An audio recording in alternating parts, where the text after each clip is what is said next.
Good morning and welcome to Forex Club TV. Today is Thursday, September 17th, 2009. I'm Remy with your Forex Club market update. As we start off Thursday's session, we're seeing euro-dollar as well as dollar-yen stay in yesterday's ranges. Now, earlier this morning, we had key data releases out from the U.S., including housing starts data, which came in better than expected.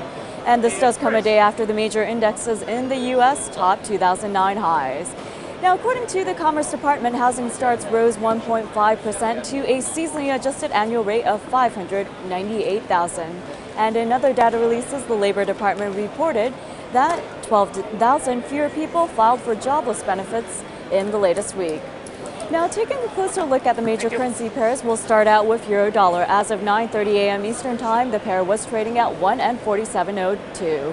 In the short term, the pair is showing that an upside prevails, and the daily indicators remain positive and do not show any reversal signs. Now, trading central analysts do prefer, as long as the pivot of 142 is not broken on the downside, they do favor an up move with targets standing at 149.30 and 152.90 in extension. Alternatively, only the downside breakout of the 142 level will invalidate the bullish scenario, and in that case, trading central analysts say a decline should shape towards 1.3750 at first, followed by 1.3450. Now, very quickly moving on to the dollar-yen pair, which is trading at 91.39 as of 9:30 a.m. Eastern Time. In the short term, the pair is under pressure.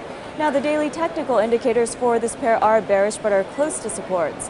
The preference of trading central analysts for dollar-yen is that as long as the pivot, which is at 95, is not broken on the upside, they do favor down moves with targets standing at 89.80, followed by 87 in extension.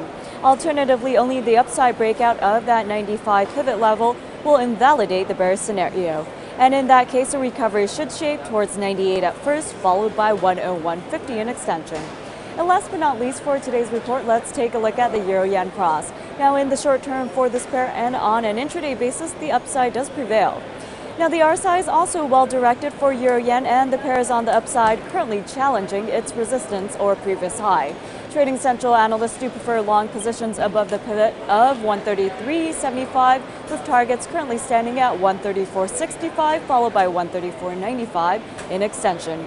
Alternatively, below that pivot point, trading central analysts do look for further downside, with targets standing at 133.25 and 132.80 in extension. And that wraps it up for today's Forex Club Market Update. Join us tomorrow morning for your latest in FX news.